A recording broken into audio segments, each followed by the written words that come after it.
थकान, कमज़ोरी, सिर दर्द, बेचैनी सबको दूर कर देंगे ये लड्डू। इतने पौष्टिक बनाए हैं ना, इसमें कम खर्च में, ना तो इसमें बहुत ज़्यादा घी डाला है, ना ही हमने बहुत ज़्यादा ड्राई फ्रूट्स का यूज़ किया है और ना ही हमने इसमें कोई खोया डाला है और ना ही हमने इसमें डाला है कोई भी गुड़। लेकिन ये लड्डू इतने पौष्टिक हैं कि आप इनको अगर 1 महीने तक खाते हैं कंटिन्यू, तो आपकी थकान, कमज़ोरी, सिर दर्द सब दूर हो जाएगा और इतना आसान है इनको बनाना। तो चलिए आज हम शुरू करते हैं ये लड्डू हमने कैसे बनाए। तो एक लिए हमने ये आयरन की कढ़ाई और इसमें हम आधा कप के करीब डालेंगे घी और घी को हम थोड़ा सा मेल्ट होने देंगे। तो हमें घी को बहुत ज़्यादा गर्म नहीं करना है, केवल इसको मेल्ट करेंगे।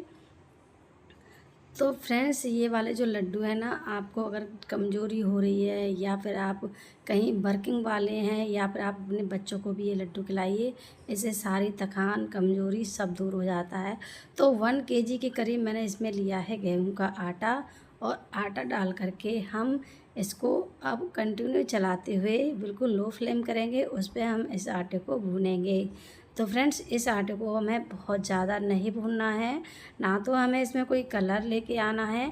इस आटे को हम धीमे धीमे आंच पर भूनेंगे और इसमें से एक भीनी भीनी खुशबू आने लगे, तब तक हम इस आटे को भूनेंगे। तो 1 कप के करीब मैंने इसमें सूजी डाल दी है। सूजी से हमारे लड्डू है ना एकदम से भुरभुरे जैसे, कहते हैं गाँव में भुरभुरे जैसे बनते हैं, जो खाने में थोड़े टेस्टी भी लगते हैं और इससे ये थोड़े से हार्ड नहीं बनते हैं। तो ये मैं अपनी फैमिली के हिसाब से बना रही हूँ, थोड़े से ज़्यादा लड्डू बना रही हूँ। आप अपने हिसाब से इसको कम या ज़्यादा भी कर सकते हैं। तो मैंने इतने सारे लड्डू बनाए, फिर भी हमारे लड्डू ना सिर्फ 8 दिन में ही पूरे फिनिश हो गए।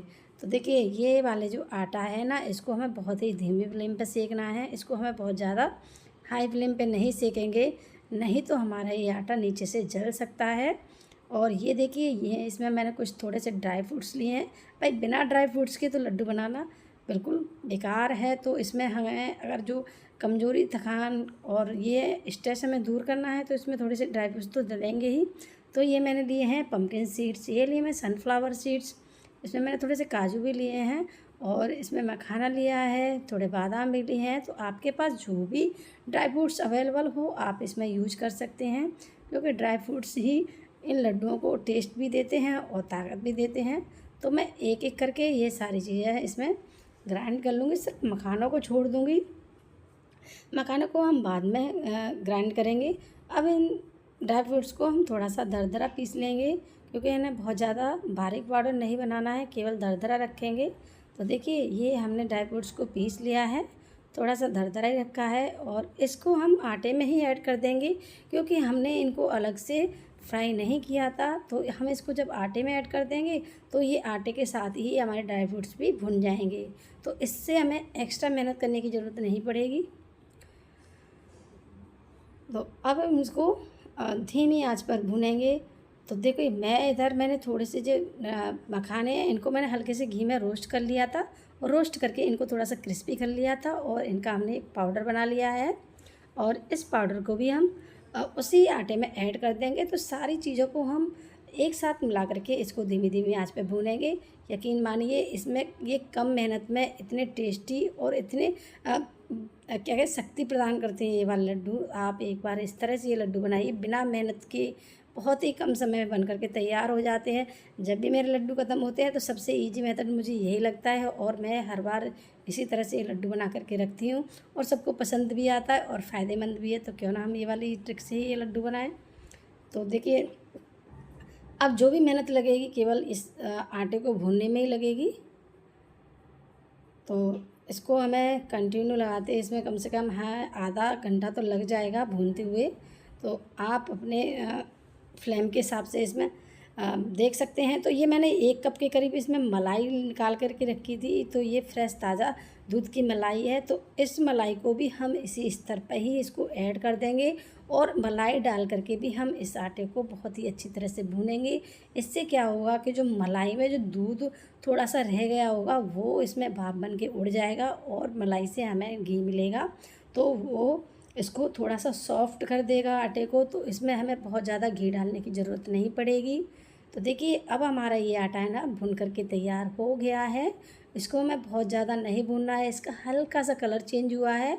और इस आटे को हम एक बड़े से बर्तन में डाल लेंगे और अब हम इसमें बूरा डालेंगे।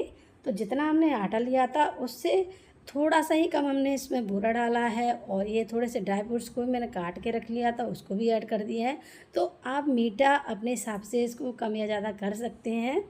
तो वैसे तो इसका परफेक्ट रेशियो यही है कि आप जितना आटा और सूजी ले रहे हैं तो उससे थोड़ा सा ही क्वांटिटी में कम रखें मीठा, तो ही ये लड्डू बहुत अच्छे बनते हैं। तो सारी चीज़ों को हम अच्छी तरह से मिक्स कर लेंगे और अब हम इसमें डालेंगे थोड़ा सा घी। भाई थोड़ा सा घी तो डालना ही पड़ेगा, क्योंकि लड्डू में जब तक घी और ड्राई फ्रूट्स ना पड़े तो लड्डू फिर कैसे।